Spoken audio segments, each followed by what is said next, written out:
Hi, good evening. Thank you for joining me in this review of the Becker BK16 drop point.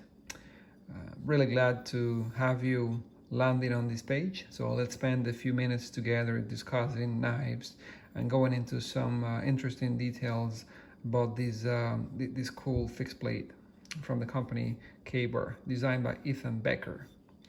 Okay, but before we dive into any of that discussion, I wanted to present this book, this exploration book, to those of you that may be nature lovers, explorers, adventurers out there in the world that may be interested in stories that are in this theme. Okay, this is a Canadian explorer by the name of Adam Schultz. Okay, this is a fascinating book where he decided to go out and venture into areas of the lowlands. This is south of Hudson Bay in northern Canada, Manitoba and Ontario, exploring rivers and lakes that are not named yet, that they cannot be really named in any of the maps known to men. So that's what he set out to do, to explore those regions and put some names into some of these unknown geographical features. Okay, so I'll leave you with a quote in the book, but the iron law of necessity makes many things possible. Okay, so I'll just leave it at that. We can review that later if you like. If you're interested, we can expand into some of the contents, but let's focus on the knife at hand. Okay, let's zoom in and appreciate the details. What do we have here? Let's go over some specs. So the blade length is 4.375 inches. Okay, that's 111.125 millimeters. The overall length is 9.25 inches. Then that's in millimeters if you're interested. That's 234.95. Okay, the weight without the sheath is 6.32. If you put in the sheath, this relatively lightweight nylon sheath, it's about 9.4. Okay, the blade thickness, a very important attribute of a knife, is 0.17 inches, which is 4.318 millimeters. Okay, what's the steel choice here? It's 1095 Cro-Van. Okay, this is a tool steel with added chromium and vanadium. Okay, so I wanted to discuss this further. According to Paul Tsujimoto, who's a senior engineer at the company K-Bar, okay, this steel used to belong to a company called Sharon Steel Company, and the steel name back in the early 1900s used to be named 170-06. Other companies from around that time also used the similar steel. Okay, the same steel. For example, Case Knives, a company that exists today, they make a lot of traditional high quality folding knives. They also used to call this steel Cro-Van. Cro-Van is basically that added chromium and vanadium. Okay, it's considered to be a little bit of a step up of 1095. That's why the company, the K-Bar, decided to differentiate just 1095 Cro-Van. It actually has a nice ring to it, to the name, wouldn't you say? Okay, so let's do some quick size comparisons. Okay, here's a Spyderco Z-Cut, a dedicated kitchen knife.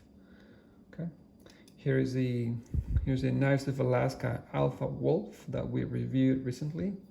Gives you an indication. Okay, so as you can tell, for the size of the knife and the blade length, you get a bit of a broad blade here compared to some other slicey options. Okay, another slicey option would be the Cold Steel K4, the 4-inch blade, dedicated kitchen knife. Okay, then we have the Condor Pterosaur, which is just over 4 inches long. Really, now you're getting to a closer relationship here, size-wise. Okay, let's look at the thickness of the Pterosaur versus the BK16. You can see the handles as well. Okay, and finally, let's show you the Benchmade 202 Leku, a knife that we also reviewed recently. As a matter of fact, it's been my most popular knife review. You know, and it makes you wonder whether the knife is really popular or I did a better job than in the other reviews. I think it's the first one. I'm pretty sure. A really popular knife. So thickness-wise, You can take a look there, relatively similar, okay? Blade length, we're talking about a little bit more on this side, almost an inch longer, okay? All right, so those are the specs. Those are the size comparisons. Let's talk about the designer of the K-bar BK16, okay? Ethan Becker, an outdoorsman, American outdoorsman, really famous in the knife circles. He has designed many knives, not just for K-bar. Other companies used to produce his designs. Camillus was one of them, or the one prior to K-bar. Now that Camillus is no longer producing knives, to my knowledge, there may be. K-bar took over the legendary fighting style. Knife company is now producing these his designs. So if you look up Ethan Becker's pointers or comments or videos on the internet, you'll be fascinated by the man. You can quickly tell that he's very interested in performance outdoors. He's always demonstrating cutting performance on wood, and he talks about ergonomics a lot, right? So what I take away from his comments on the BK16, this knife over here, is that over his many years of knife designing, this is probably, he hasn't said his favorite, but he says that it's the one that he keeps the closest attention to. Kind of like a father would keep a close attention to his youngest child. Okay, so I think he's talking about some of the things that I'll cover here as well. So ergonomics being one of them, amazing ergonomics. Okay, also the ideal blade length for outdoorsy type of tasks. Right, this is not intended to survive per se. Right, if you're stranded in the forest for 14 days, you may prefer different knives to this one, but for typical outdoor activities, it's considered ideal by many circles, right? That you want a knife that's about 4 to 5 inches long. Ethan Becker explains that you want it to span the width of your hand, okay? Which this one does, just over in my about 4-inch palm, right? So that's his explanation for the blade length. He also didn't make the knife very thick, right? He kept it relatively thin, and since you have such a broad blade here, it allows him to come down to a really thin edge behind the thin metal behind the edge here. Okay, the thickness behind the edge is a lot less than in your typical outdoor knives. Okay, with that's a trademark of Becker Designs. He tends to do that for even his biggest choppers, like the BK9 and some others, okay? So slicey, really slicey knife over here, guys. It'll slice up things quite efficiently, and let's just do that right now, okay? Here's a fresh lime.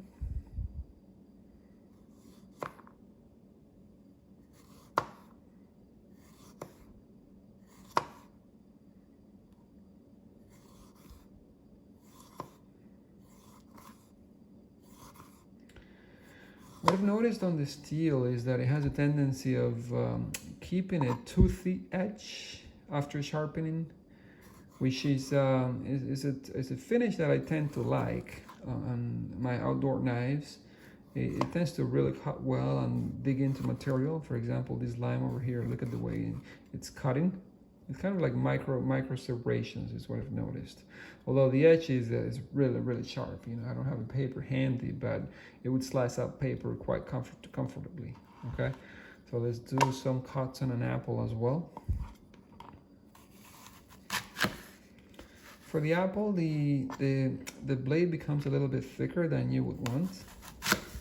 Okay, and then that apple is getting bad in the middle. But for example, let me show you the Z-cut, which is not as sharp at the moment, but look at the thinness of that steel. It's just a lot easier to cut, right? So the BK16 is not even close to slicing performance, but you can do it, absolutely. Okay, all right, so enough slicing, enough cutting of rotten apples. Let's continue down the review. What are some of the uses for this knife? Okay, so It's an outdoors knife, guys. Outdoors knife, absolutely 100%. This is a good companion for hiking because of the weight. It's just over 6 ounces. Well, that's not a lot. Many folders weigh that much. Many robust folders will weigh that much. A lot of the multi-tools are even heavier, right? For example, the Leatherman Signal, which is a really excellent outdoors multi-tool, weighs over 7 ounces, so it's a lot. It's more than this, and you don't get you can't compare really the cutting performance that you have on this blade. My point is that it is relatively light. You can take it backpacking, yes. You can take it hiking. You know, you're not gonna through hike any mountain range with it, probably. You may prefer more for that, but it's light enough for to carry it in even mountainous terrain in the mountains if you want to. Okay. Other uses, like I just demonstrated, for light kind of emergency kitchen duties, right? It'll get the job done. The blade profile is very classic in nature. The drop point that you have here allows you to hunt and skin game if you wanted to. Ethan Becker talks about that a lot. He says that for his hands, this is the longest blade that he would want for skinning. If you go longer than this, yes, you can do it, but you wouldn't be as controlling on the blade and the cutting surface, okay? So this is as long as he thinks is ideal for skinning. So that's another use for you there. And typical camp duties, you know, if you want to prepare some kindling, cut down some wood pieces of about this size, maybe 3 inches in length, tops 3.5 perhaps, you can. As a matter of fact, that discoloration that you see in the finish is from me building fires with this blade. Absolutely, I have. You know, the more I put it to use, that finish will come off with time, I'm sure, which is kind of rough, to be honest. But yeah, camp knife, absolutely. Survival knife, well, define survival, right? You can survive with a Mora. You can survive with this, right, which is a lot thinner. But it's not an ideal survival knife because of the thickness. I think it shouldn't be pressed super hard, you know. Ethan Becker and K-Bar and this steel has a really high reputation. That they are well loved in the knife community. You know, a lot of the Becker heads are called, right? They swear by the steel and the performance, but I'm just a little hesitant to really put it through its paces on hardwood, for instance, with a baton, just smacking it down. I don't know if I want to do that, but cutting efficiency, right? Cutting efficiency, really performing hard cut into wood and on other materials. I wouldn't be surprised that this would pass with flying colors. So, you know, emergency survival, I'm sure it'll do the job. It just wouldn't be my first choice. I would prefer something thicker for that. Okay, so after talking about uses for the knife, I think we've landed on probably its main strength, which is the comfort in hand. Okay, have you paid attention to the handle designs? Have you looked at that? Okay, so there's a lot of curves, right? Many curves right here in the back. It flares up again. It thins out where your index finger goes. It thins out here where your pinky goes. It swells in the hollow portion of your hand. Ethan Becker was thinking of comfort when he designed this handle. It's comfort all over the place, guys. A really comfortable handle here. You know, sometimes you get rounder profiles like this one, okay, which are also nice. So this is the Condor Pterosaur. This is really comfortable as well, but it's kind of there's nothing that really prevents you from moving your hand around too much. It's like a broomstick kind of feeling. This is not the ideal knife for what I'm trying to explain. I could show you other ones, but I would often do that, give you a really round handle. I think this is a little bit superior. This is the hand is not perfectly round. It's not a cylinder, right? So this is what this handle is trying to accomplish: fit in your hand and fill all those open gaps that you have. So your thumb will rest in this jimping here, which is not sharp at all, which is a good choice. I like it. It's comfortable, it's not gonna rip you up too much, yet you have good control, okay? Enough guard to prevent you from going up on the blade when doing some hard cutting, okay? And let's talk about the scales. This knife came with 2 scales, right? Some synthetic plastic, hard plastic type of handle scales that you can bolt on with Allen screws here. These are relatively good quality, although if you neglect them, they could rust on you, especially near salty environments, okay? But I removed those and I put on these this official K-Bar micarta scales. Micarta is linen micarta, so pieces of fabric that are glued together under some processes that make them really, really hard.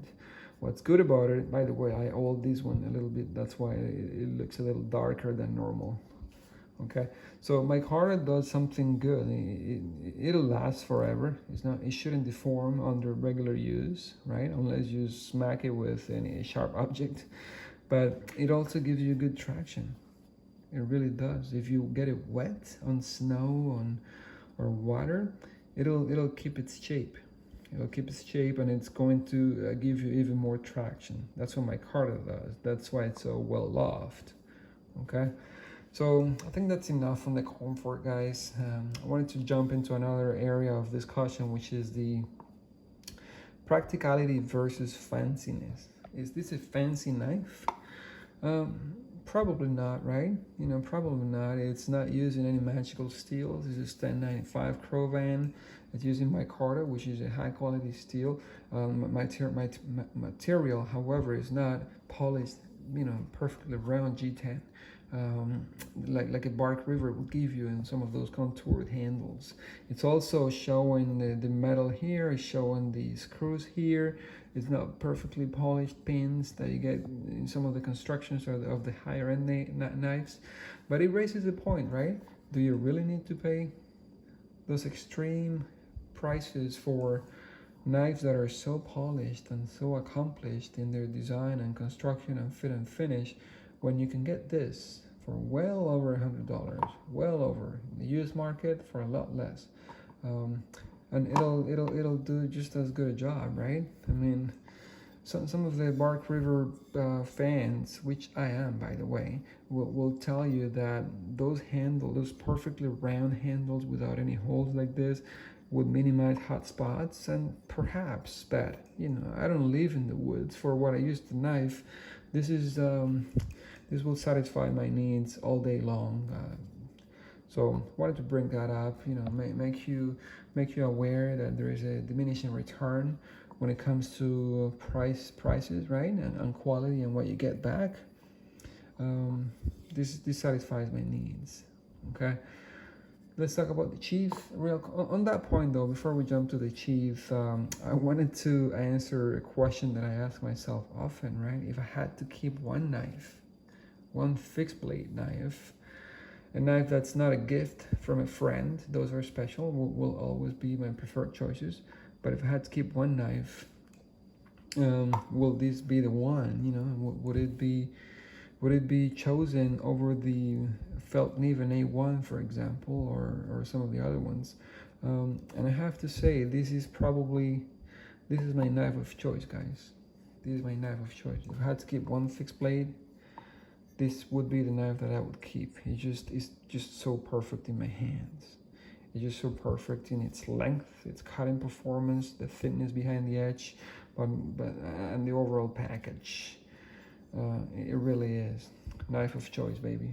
Okay, so real quick on the Chief.